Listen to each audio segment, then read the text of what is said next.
All around the world, poverty is stealing choices from kids. It's time to give those choices back. Introducing Chosen, World Vision's new invitation to sponsorship. For the first time, kids have the power to choose their own sponsors. Now the choice is theirs. The choice to take hold of their future, and even the choice to step into a life-changing relationship with you. Learn more at worldvision.org/chosen. My name is Bruce Reyes-Chow, and this is BRC and Friends. Each episode, I chat with activists, artists, academics, and adventurers to discuss politics, faith, pop culture, technology, and as you will discover, pretty much everything else that pops into our heads. This is basically an excuse for me to hang out with friends and colleagues and riff about things that matter. Welcome to BRC and Friends. Today, I'm very excited. We are out in the wilderness of Palo Alto, so it's very dangerous. We may get attacked by lions at any moment. We're also Teslas. Or Teslas, wild Teslas. These mean streets. We're sitting out in the front of Phil's middle field in Palo Alto, which is kind of a joke. But anyway, and I'm here because Tuhina and Rozella are here with me. Many of you know them, but I'm going to let them introduce themselves, and then we're just going to riff on a few things. We have about 3 topics we're going to talk about. We're each going to bring something to the table and just talk. So I'm excited. Thank you all for being here. If you could just introduce yourself, give us what should people know about you?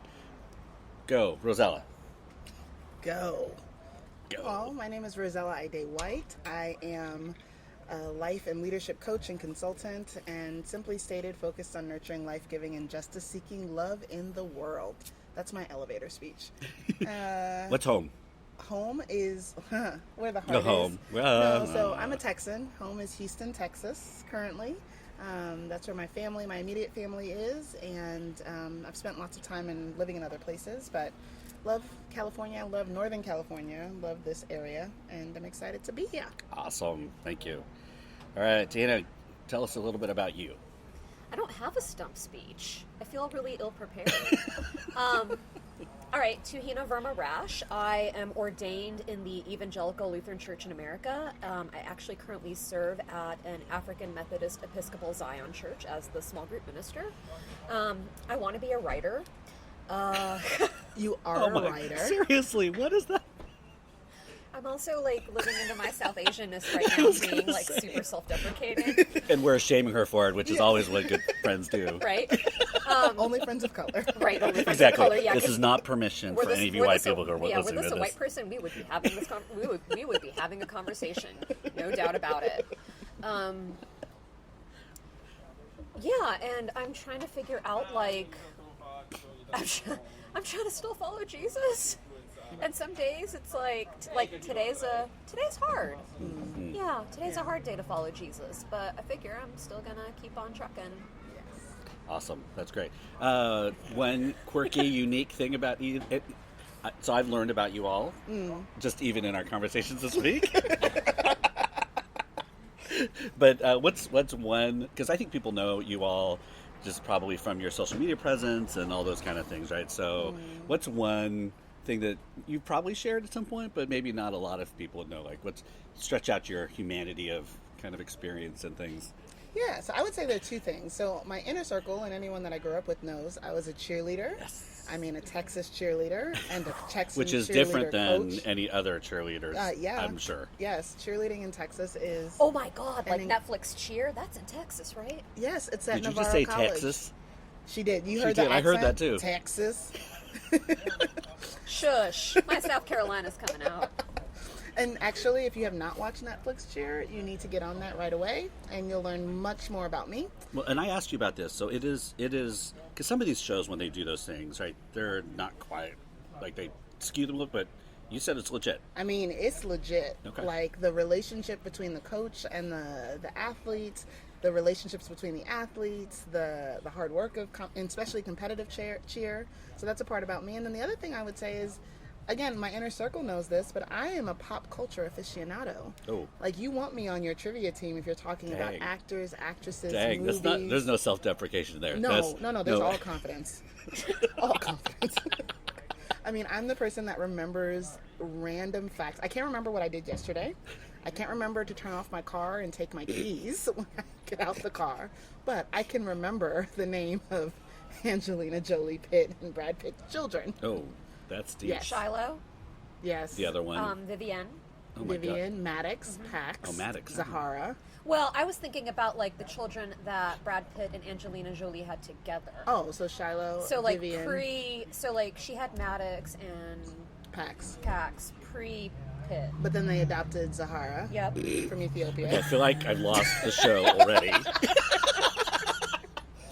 So yes, in addition to being a theologian and a coach and a writer, I also love pop culture and will not be shamed for it. I will not. That's me. All right, Tina, I learned something about you today, but you can share what's a unique tidbit about you that. I love to do karaoke sober. And I actually have a whole theological playlist. Like, so, Joan Osborne's One of Us, Dishwalla's Counting Blue Cars, Rozella just experienced me singing Journey, Don't Stop Believing in the Car, Bon Jovi's Living on a Prayer. And so those are just like some of the 80s kind of like hair ballad and early 90s stuff that are on my theological karaoke list. And then, of course, the 80s, so we've got like a Virgin, like a Prayer from Madonna, because those are classics. And then we've got Push It, because what was Mary doing when Jesus was born? Push it real good. Dun, dun, dun, dun, dun. This has now become a music and pop culture podcast. Welcome. Yeah, so I love to sing karaoke. I just do, and I love to do it sober. Does it change if you're not sober? I won't do it if I'm not sober. Oh, interesting. Usually it's the other way around for most people. Yeah, right. She wants to be fully present and fully embodied as she's engaging the theological work. Do you dress up What do you mean? ever? Dress Like go in up? costume and go to like special karaoke nights? I've never done that. Oh God, you're giving her an idea. I know. I'm like, Like Madonna night? Like something? I mean, like, I feel like I could pull that off, but The I was. pointy bra or the Yeah, which? fluffy Oh, skirt? I'm thinking 85. Oh, okay. Oh. No, I'm Lace not. and beads and... Yeah, so like I'm thinking like early Madonna, like Lucky Star Madonna. Oh, that was classic. Yeah, but like I'm not thinking like Vogue Madonna, because like look, I took a Vogue class once, and like I had never been in so much pain in my entire life. I'm so curious about this. Like wrist pain? Yeah, Forearm like it doesn't pain? seem like Leg pain. You would be Oh, surprised. because you're- Are you Yeah. squatting a lot? Like it doesn't Yes. seem very And cardio. the duck walk. Have you heard of the duck walk? Okay. Yeah. Oh lordy Lou, I had never heard so You know, that in people my life. we'll turn anything into exercise classes. Yes.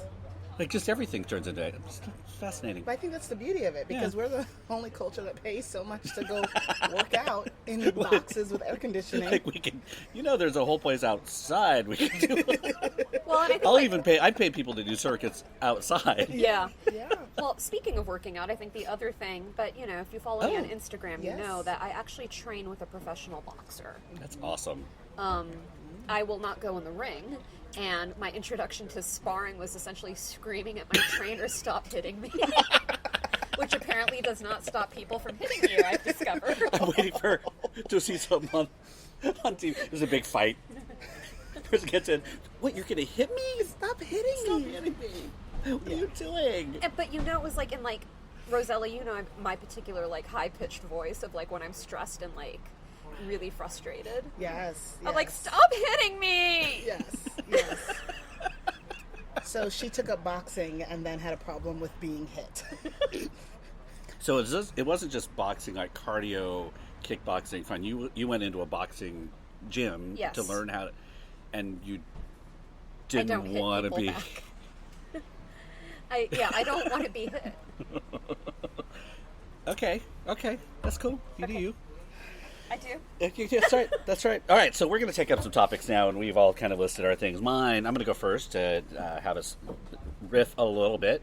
So I'm a Warren supporter, and my wife is a Bernie supporter, so we're a split household, and to check in with each other all the time about who's giving money to who, and we're like, all right. So you're canceling each other out. We are effectively. basically, effectively, and we're pretty good. We don't. I have taken commitment to just talk about who my candidate, why I want her, versus why everybody else isn't worthy, right? I'm really trying. It's hard to do that, especially with some folks. I mean, I was not a huge Yang fan at all, and everybody assumed that I would be. Did they assume that because you're Asian? Yeah. Duh. Okay. I'm like, I will not put an effing math hat on my head as an Asian I American. don't just, God, do you know? But it doesn't it's mean math. It means make America think harder. Shut up. No, that's serious. No, I know. I know. Because I'm like, I was just like, why don't you just get a South Asian up there with you for a spelling bee? I love this as the black person watching my Asian friends. could you imagine? What would the hat say? I don't even know what it says. Spell. It spells. Spell. I don't know what it would stand for. Or would it be a really long word that won the 1975? Anti-disestablishmentarianism.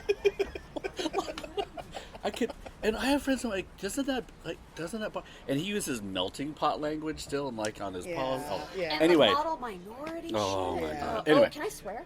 yeah. Well, you did. Well- Yeah, that's fine. That train has left the station. I try not to go on a rant. No, yes, you can. Okay.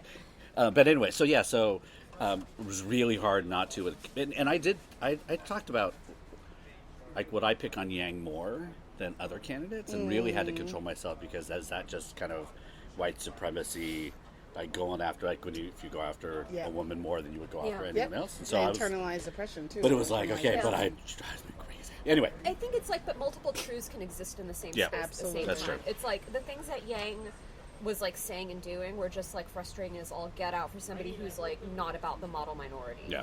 And at the same time, I firmly believe that representation matters. Yep.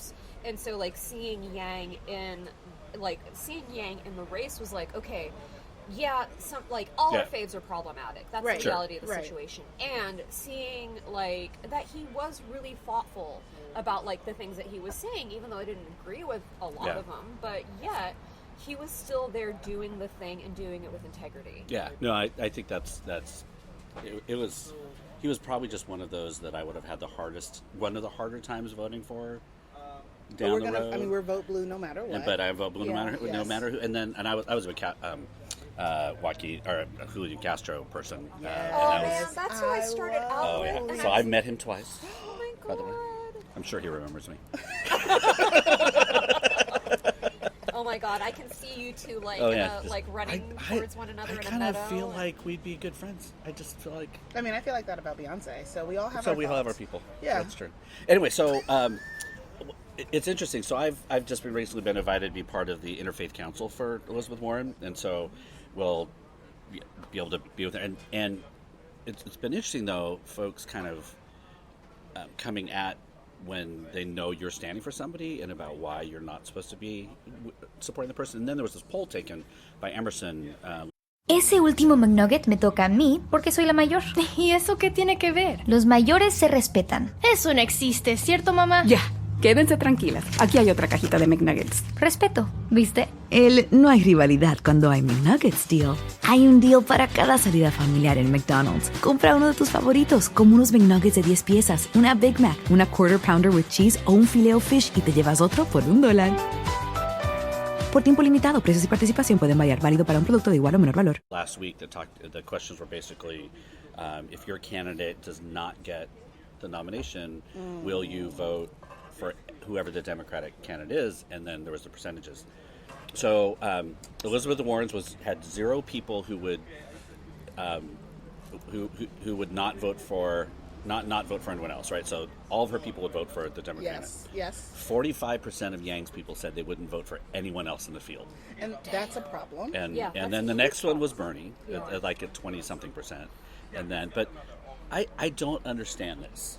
I mean, it feels like there's this idolatry kind of fervor about some of the candidates that I don't understand. That like you're still going to say to me, any of the other candidates. I mean, if Bloomberg were going to get, I would have a really, really hard time, but I would still vote for him. Right. But I think there's also, I mean, we're not necessarily paying attention to operational values, right? I think that there are those of us that are very much about the collective, right? Right. And so we're going to do what's in the best interest of the collective, push come to shove, right? Right. And then there are those that, not that they are against the collective, but the collective is not the core value, right? I think about some of the young people that I know in my life, like younger adults, and it's not even a matter of what we do for the whole, it's what do I do, or who is going to speak to the things that are most important to me. And if there isn't someone that's going to do that, part of my free will, part of my ability to choose, part of my freedom of enter in speech, movement, ideology is that I can choose not to do it. Yep. And so, I mean, I think that's kind of the flip side of our rampant individualism, and I think it's problematic. Yeah. Or you could also choose to vote independent. I mean, that is the thing about voting, though. I think voting is not going to solve all of our problems. Sure. And voting is harm reduction. And I believe that, like, I have to take an integral part in harm reduction, which is why I firmly believe in voting. And voting strategically. It's not like just like the personal what's in it for me vote, but it's also like the what is good for community. And I feel like there's just been such a loss of that. Yeah. And it's funny, I get frustrated when people just choose to vote independent if they were voting for one of the major candidate party folks, even as I understand, yes, we have the right. And there is something to be said about like not supporting in our broken system, right? I would agree. It's broken, it's not ideal. And I think that one of the conversations I'm interested in is how do we actually just change the whole system? Right. Why do we continue to let this two-party system, this ridiculous system of caucusing, this crazy notion of delegates, why is that the rule of the land? Why can't we change that? Yeah. Because if we were like 7 parties and people were forced into coalitions, that's different than when an independent comes in and really skews the other two votes. That's the pieces. Even the Democratic nominees are so broad in some ways, very similar in others. But if there were just actual true choice, what would that do to the system? I would say one of the things I have heard is, though, if the system sucks and it never works for you no matter who's in office, then why do you care? Then why do I care, right? Yeah. And I'm like, that's legit. I mean, I'm not sure I can tell somebody, you should still vote if it really doesn't matter who's gonna. I'm like, I don't know. I'd land in the place of just freaking vote. Well, and I think, for me, there is also just the historical notion of it, right? Yeah. And I know it's like the cliche emotional argument, but we couldn't vote. Yeah. Like, we didn't have that right. Yeah. And so for me, it's like, no, if nothing else, it's an honor and homage to my ancestors, right? Now, again, there are all these other things to be thinking about, but for me, that comes back to a value proposition that's steeped in the collective and the whole and the long view or the through line of history. It's not just about this present moment. Right. And thinking about my parents who couldn't vote because they weren't citizens. And then my mom's first election where she could vote in a presidential election was 2008. And thinking about the immense sense of pride that she had as an American citizen to cast her vote. Because she had lived in this country for so long and had never really, she taught kids the Pledge of Allegiance. She taught kids the national anthem because she was a kindergarten teacher. But yet, here's this woman who knew so much about American history, but was not a citizen and was denied, particular rights because her citizenship was still in India. And when she took the citizenship test, we'd work on it every night. And she'd be like, I know this. Seriously? And it's and Mom, you would be amazed with how many people who were born in this country do not. I was going to say, your mom probably knows way more than most citizens that were born here. Yeah. And that's true of a lot of migrants and immigrants. I'll try to throw up a link. There must be practice citizenship tests out there. Oh, to yes, see. yes. I haven't And even looked at one in a long time to see. This is why Google exists. Well, and I feel like it's been done on The Tonight Show or something like they that, ask, where they go ask people on the those street. questions. Yeah, that's a pop culture reference. I'm gonna try to think of some now as we go along. I'm just saying. All right, so thank you all. Vote blue no matter who. Tina, what do you want to talk about? Golden Calf 2020. Golden Calf 2020. Has Iowa been called yet? Wait, I was like, I thought we just went through New Hampshire. I was so confused for a second. I'm like, where are we? It's okay. The other day, somebody said, well, with the Idaho primary, and I'm like, Idaho? Iowa? Oh, yeah, that one. I'm like, okay. Well, the Iowa caucuses and then, like, the primaries, because caucusing is not a primary. That's true. And so I've been working with Jason Chestnut on Golden Calf 2020 because we were realizing, like, wow, there's a lot of anxiety that's tied up in the 2020 election. Just the United States election, and then realizing that also in the year of 2020, there's like 16 bishops' elections in the ELCA. So give a little for those who aren't in church land or even Lutheran land. Oh, yeah. Yeah. I'm surrounded by 2 Lutherans. It's great because I usually out Presbyterian people. Give the nutshell kind of, what do folks need to know in order to kind of follow along with where you're headed? That's a great question, Bruce. All right, so the Evangelical Lutheran Church in America, we have a national presiding bishop, and she is, so she's the presiding bishop, and so she is kind of like but like, she's our national figure, and then we have 64 regional bishops, and then there is one synod that doesn't really have a region. So 65 synodical bishops. So those geographic areas are known as synods, or the non-geographic region is also called a synod. And they all elect a bishop. And so there's about 1/3 of those synods that are having bishops' elections. In the year 2020. And do they about a third every year? Is that kind of like on a No, road? this is a huge turnover. We're in a season of massive turnover. The last. Is it retirements? Yes. No, okay. Retirements. Mm-hmm. Yep. Yeah, or just opting to not run again. And so that also leaves me with questions of, so there are some bishops who are retiring, but there are some bishops who are not opting to run, and some are self-aware enough to be like, I am like the X number old white cishet male to be in this position, and I'm stepping down in hopes that another person will seek this call who doesn't look like me. Right. But also, I think like some people are leaving because the office is so broken. Sure. And they're just kind of like, well, I'm out of here. I'm done. Yep. Peace out, y'all. Deuces. Are they really saying deuces? I don't think they're saying deuces. And I think it's problematic because now there is a crap ton of issues and unresolved things that new leaders have to deal with and have to fix. And also, because of this mass exodus, it's like we're also seeing like leaders who are different that have not like been like the previous bishops. And so we're seeing an increased diversity in bishops within the Conference of Bishops in the ELCA. And it has to come with the realization of like they are being handed a very broken system. And so part of Golden Calf 2020 is looking at the political situation within the United States, but for like ELCA Lutherans, it's also asking us about our polity. It's asking us about who is bishop. It's asking us about like who has power within our geographic territories and like who has voice and who has representation within our denomination. And we really want people to engage with one another in community. So this is why Jason and I started the hashtag for Golden Calf 2020.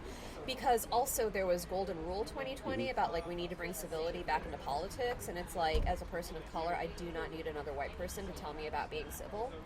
Because I have been civil. And I'm tired. And it's really hard to be civil when somebody's got their boot on your neck. I think civility is a tool of empire, though. It's a tool of oppression. Yeah. It's a tool of oppression. And so part of Golden Calf 2020 is to push back on Golden Rule 2020. It's to call the church into account. It's to call faith communities into account that have signed up for Golden Rule 2020, because I had one of my colleagues look over like who signed up to support Golden Rule 2020. And she's like, I'll tell you the problem with this list. Everybody on here is white, and I have a hell of a problem with white evangelical people who will sign up with this and not even think twice about it. Because are there leaders of color on here? Yeah, Bishop Michael Curry of the Episcopal Church. But yet again, it's another mainline Protestant denomination that is predominantly white. So what's your then? They're going to go to the hashtag. What are we getting? Like what's happening? What are we seeing? So right now, because of all right, I am going to swear.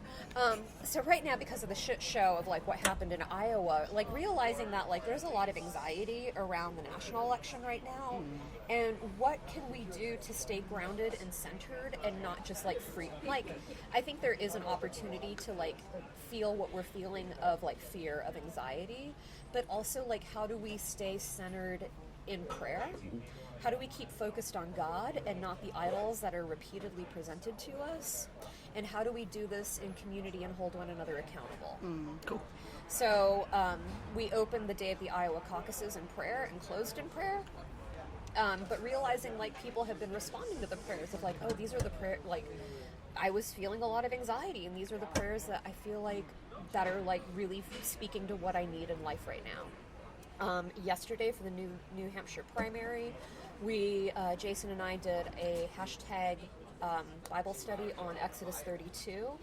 We'll have material coming out for Super Tuesday. Oh, awesome. Yeah. Okay. I mean, they're legit. You're like working. Yes. And if you want to donate to the cause, because this is all like passion project. Right. This It is all passion project. We're not call. getting paid for this. So I'll make sure that I link in all the things, and so give. Well, and follow the hashtag, Yep. like support. I think a lot of it right now is like even just like traffic on social media, and so like engage. Unless you've been living under a rock, you've probably been hearing a lot about the stock market lately. Millions of people are beginning to invest for the first time ever, and we're realizing that the financial system should be built to work for us. That's why Robinhood is creating real human education resources, truly digestible financial news, and a platform that lets you invest in your own way, on your own terms. The next generation of investors is already here, and it includes you. Robinhood. Investing is risky. Robinhood Financial, LLC. 15 minutes could save you 15% or more. Oh, that's a cheer we used to do in softball. What? It's actually Geico's. Whenever someone hit a triple, we would wave our bats and yell, 15 minutes could save you 15% or more. But we never got to use it because we would only hit home runs. Annoying. The phrase is from Geico because they help save people money. Geico? Yeah, they were our team sponsor. Geico. 15 minutes could save you 15% or more. With us, like be in community with us. And if you have questions, like I'm on the internet. She is. I've had people tell me I have a hard time finding you, and I'm like, Really? did you really look that hard? Did you look in the yellow pages? Because yes, that's true. My number is no. Yeah, exactly. The what? All you have to do is type your name. Type was any like- of our names into a box. Like, There's so many. There's so many Reyes-Chows in the world. Right, there's so many Just one. There Tuhina Verma are a lot That's of it. Rozella Haydée Whites. No. I was just gonna say that is interesting because if you were to Google any of our names, it we would be come us, up. Yes. as opposed to other. Yes. That's fascinating. Oh. All right, Rozella, what do you want to talk about?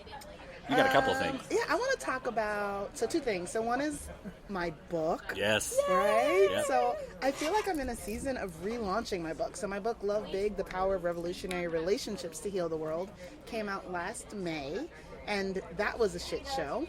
It came out the weekend that a dear friend and leader in this progressive movement, Rachel Held-Evans, died. Oh my goodness, did it really? Oh, I It didn't came realize out like it was the the same. Tuesday. She died that Saturday. It came out that Tuesday.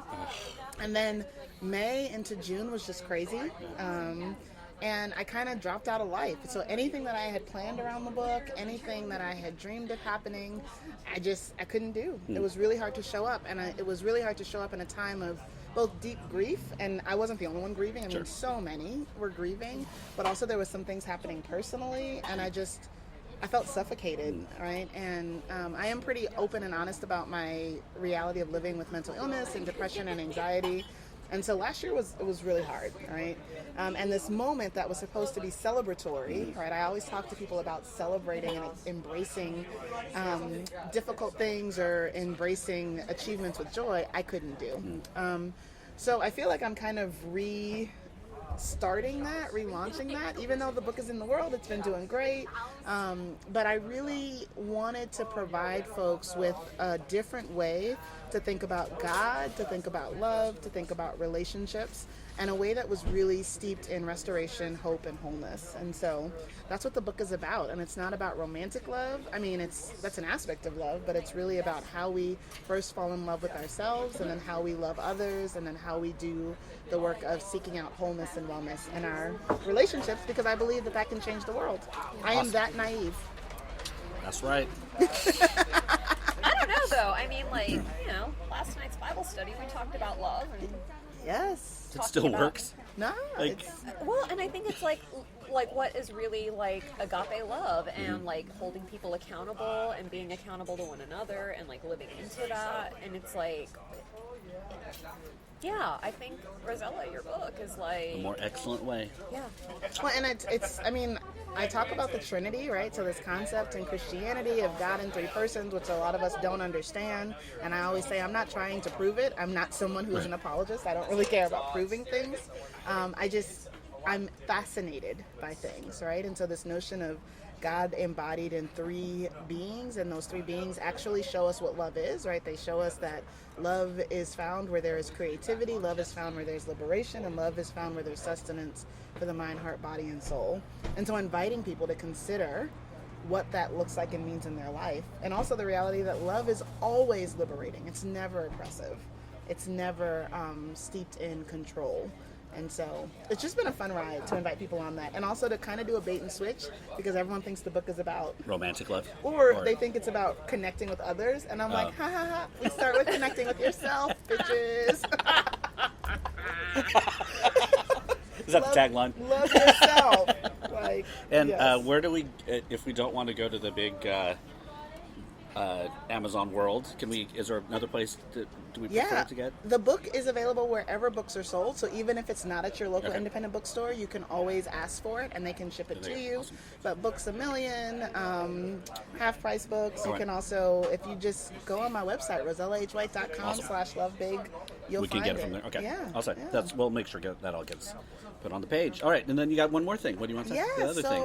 So the Love Big was really an entry point for me into really helping people embody, right, this thing that we call love. And love is not a feeling, it's an action, it's a way of showing up in the world. And I get really frustrated, I mean, that's putting it lightly, and enraged, if I'm being honest, about the ways in which we idolize former justice leaders and justice seekers and makers, and we celebrate them once a year, and then we kind of leave it at that place, right? And so this year I just was really paying attention to how we uplift MLK, Martin Luther King Jr., and this reality that we are more interested a lot of times in quoting the dream than living the dream. Yep. And so I've created a subscription-based community called Justice Drum Majors, and the goal is to actually gather folks together who are wanting to work out, right, this vision of beloved community, who are wanting to engage issues of injustice in a more embodied fashion, and who have resources as it relates to, there are books, there's events, there's trainings, but are still struggling with figuring out how those resources take on legs in their life. And so because I'm a coach, I love coaching folks through those processes. And so it's an incredibly affordable community, like $7 a month for you to get. So I'd sign up, and then it's a bunch of us who are all kind of itinerating in some form or trying to do this work. Yes. And we're learning from each other, And each month will be, this year we're studying Dr. King's speeches, so each month will be a different speech that we're diving into, a different topic that he was particularly passionate about, and really kind of reclaiming this prophetic leader who's been whitewashed, whose history has been whitewashed, whose radical nature has been sanitized, and actually digging into the meat of what he was about. So I'm excited about that. That's great. That's awesome. Yeah, that's so frustrating when MLK rolls around. Now everybody becomes everyone experts. Everyone wants to quote King, but nobody wants to be King. Exactly. Or even follow King. I mean, that's the same thing about Jesus, though. Yeah. So people actually tend to say stuff that Jesus didn't say. Right. So, truly, I never said that. I'm wearing my Truly I Never Said That shirt. Yeah. That you can buy on Etsy from Bourbon and... I think I want one, though, with Jesus with an afro. Yeah. We need to create. Yeah, we do. This is awesome. All right, so we're going to wrap up a little bit, but I got a final thoughts, questions for these two. I'm looking up I the was gonna podcast. say. I don't remember the name off the top of Scrambling.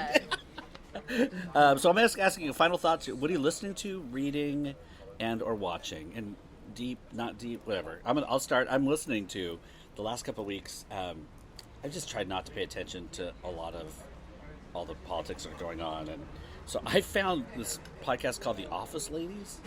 Oh. And it's Jenna Fisher and Angela, I can't remember her last name, Kinsey, and they're rewatching each episode. Oh my god! And they are freaking hysterical because Jenna Fisher is basically Pam. Like, she's a classically trained actress, so she's very. And then Angela came out of improv, so it's totally not the Angela character in The Office. And so they're going. So I'm rewatching The Office and then listening to the they get backstory and all this stuff, which is fascinating. They're really funny, and it's total escapism, and I love it. Love it. So that's one of the things I'm listening to. What are you all listening to? So I listen to tons of podcasts, and I'm big on the BBC World Service. Yes, so serious. That's one of the first things I listen to in the morning, so I know it's actually happening in the world and not just the United States. Mm-hmm. And so BBC World Service actually has something called the Documentary Podcast. Oh. And the most recent one that just came out yesterday, so I started listening to it. I was like, huh? So I came back. I was in South Africa at the end of 2019, and a lot of the world has been explained in a black and white dichotomy. And but where do the Asians show up? And also because South Asians in the history of South Africa, that's a lot. And so the most recent podcast for the Documentary Podcast is Blasian Love. Oh, is between black and South Asian. South African. Oh, interesting. Yeah, and kind of like all the dynamics. I love documentary podcast things. I just I used to be a big true crime person too, and then there's the point I'm like, I just can't do it anymore. Yeah, that's a lot. It was a lot, but that's interesting. Okay, what are you listening to, Rozella? So I also listen to podcasts and music. I mean, I'm a huge music lover, so I will often be found listening to anything on Tidal. That's the platform that I choose. And right now, India Irie has a Songversation album that it's a few years old, but I listen to it almost daily. And it's just so affirming and just places me in a space of gratitude, which is really important for me. And then in terms of podcasts, the ones that I'm listening to the most right now are Throughline. I love Throughline. Love Throughline. And just following that, like the historical. It's fascinating. It's fascinating. Yeah. And then Mind Valley, the Mind Valley podcast, because I'm all about like coaching, wellness, and mindset shifts. Not shit, but shifts. So, yeah. I also listened to My Dad Wrote a Porno. Oh, you know what? I learned about that podcast from a colleague like a couple months ago. The best part was how she said that just now. Yeah. She almost said it apologetically. She did. You all could not see the way that she like did it with a little smile. Porno on this. Well, and what's it about? It's funny. So the podcast, My Dad Wrote a Porno, is that it's three friends who get together, and one of them has discovered that his father has written erotic fiction, and they get together and he reads it out loud, and the two friends like give commentary on like what's going on. And I'm really so my husband introduced me to this podcast. This is what he listens to while he sews. It's the best sentence ever. I mean, this is what he listens to while he sews. Let that sink in, listeners. And they do live radio shows, so we're actually going to the live show. Oh, you are diving deep. So I got him that for our wedding. So for our wedding anniversary, he got us tickets to Hamilton, and then I got us tickets to the live show. This is also a very bougie table. Let's just be real honest about what's going on. Absolutely. Absolutely, yes. We embrace the both and at all times. The times. Both things can be true. I'm budget bougie, okay? A budget bougie. Yeah, but she's an enabler. Favorite song to Hamilton? Oh, It's Quiet Uptown or Satisfied. Those are it. The Hamilton mixtape is Quiet Uptown. Yeah, on the mixtape, Quiet Uptown. Okay, so I'm really bad with song names, so let me look on my phone. Pop I will culture just right here. things. How long did that take me? 0.2 seconds. I have a whole playlist on Spotify that's singable musicals and TV shows, and that's all I listen. And then I listen to my daughter's Morning Smiles Yeah. She's away at college, just went away to college, so I listen to it and get a little weepy every time I listen to it because it reminds me of Abby. All right, so what do you? We'll get some more from Tina. She's literally searching. Hi. This is just me, but like I actually really like the 10 dual commandments. Oh, that's I a mean, good one. you can't really go wrong with choosing anything out of. We just saw it in San Francisco for $40 for obstructive view seats, which are just third row on the sides, and you can just not see us. $40. Took our whole family. So I saw Hamilton in London, Victoria's Palace, with a dear friend named Nadia. And I felt brilliantly subversive to be two Americans sitting in a British audience watching Hamilton. That seems, yeah. How does that go over? It was awesome. I mean, it was awesome. I'm sure they love it, right? It was packed too. Yeah. And this was just last August, so it was still packed. But yeah, bougie table. Next, what's the next question? What are you reading? That's a good one. Well, I'm currently in the middle of Inglorious Empire, What the British Did to India by Shashi Tharoor. So, super happy read. I want to throw the book across the room. So it's comedy. Oh, yeah, totally a lighthearted that I want to throw across the room every 7 minutes. So I was in South Africa, and then from South Africa, I went to India. And visited family in India, but like India is in a really like shitty political place right now because like all my homes are burning. And so thinking about like, wow, a lot of this is kind of like one of the pendulum swings of empire and what the British left behind and how the British just fucked everybody. Oh shit, I swore again. Yes. You did. And no, but I mean, it was appropriate. Yeah. Like we were dialed in. We're like, okay, yeah. And so like, how the British just poor Tuhina. We're so sorry. How the British just fucked India over. Yeah. And like, just left India and Pakistan and Bangladesh in the worst shape possible, so they could not actually like, rise up in power and be like, hey, British Empire, you suck. Yeah. So that's what you're reading right now. That is what I'm reading right now. Lighthearted comedy. Yes. Rozella, what are you reading?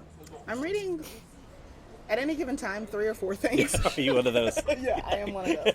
So I'm reading The Art of Possibility, Benjamin Zander and Rosamund Zander.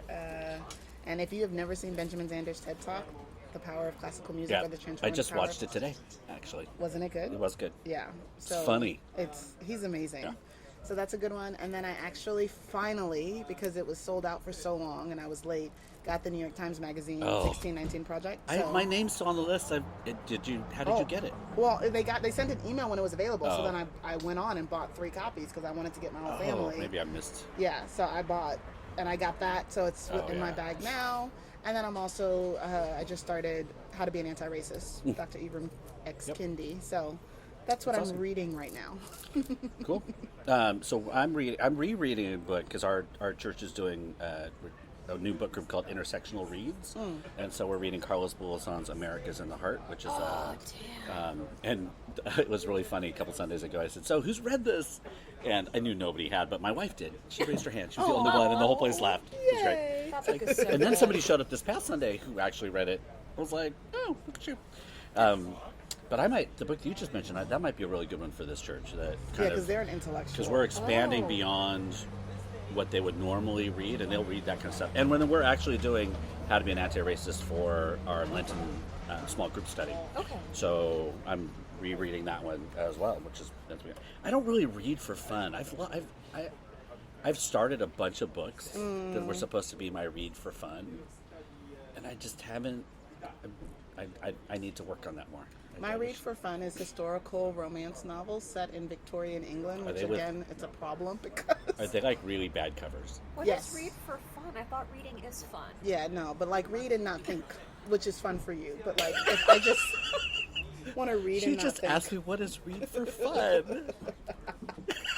Because reading is fun. No, reading is fundamental. Therefore, reading is fun. My goodness gracious. Yep, she did. She said that. This is. I was not a big reader in school. I was. A huge reader. So, books were my friends. Yes. And it's like, I mean, granted, like, I had told one of my friends, it's like, you know, you could go anywhere in a book. It's like, yeah, except to your friend's house. And then I went away. we had a teacher one time tell us about our oldest child that you never want to tell a kid not to read. Oh, right? Yes. But she totally used books to separate and control her environment. I mean, and she's like, we got to figure out, we don't want to shame her for reading, but at the same time, we got to figure out how to get it.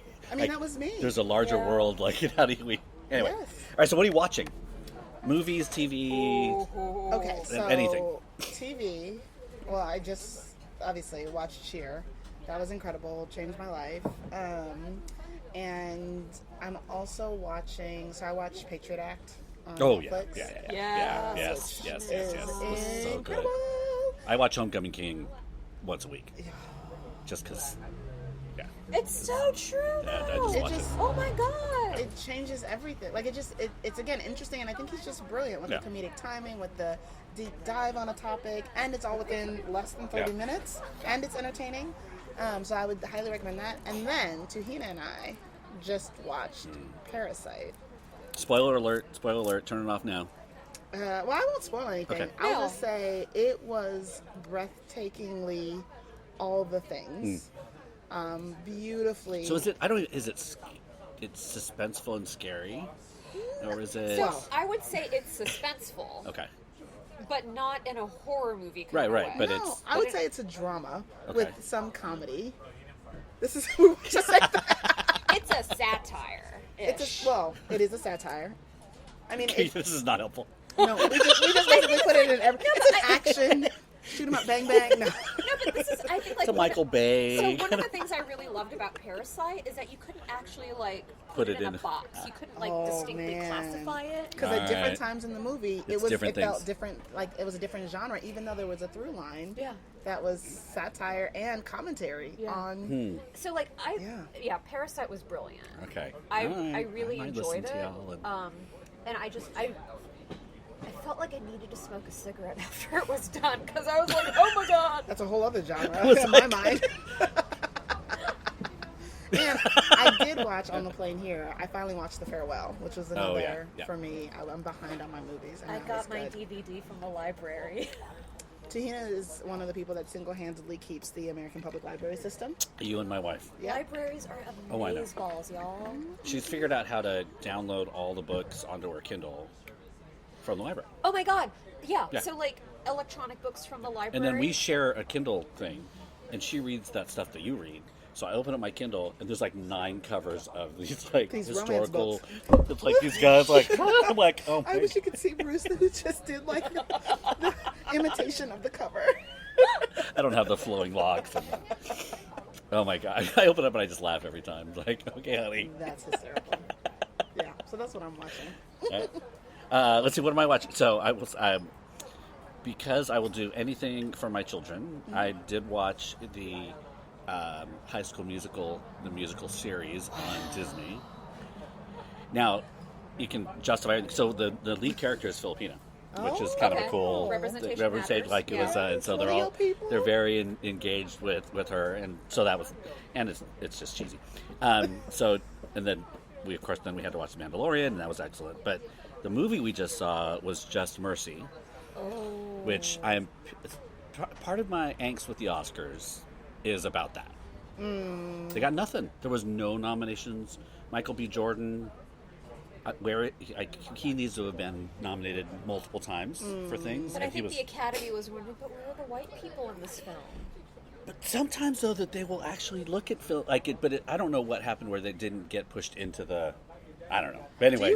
Do we really not know? Well, we do, but... Okay. Like I thought it could be one of those... a white savior movie. This was not a movie that was light on its commentary about, like... Yeah, I think sometimes... Don't the Oscars sometimes will grab onto that as a... No. It didn't glorify... So if it involves people of color... If it involves people of color empowering one another...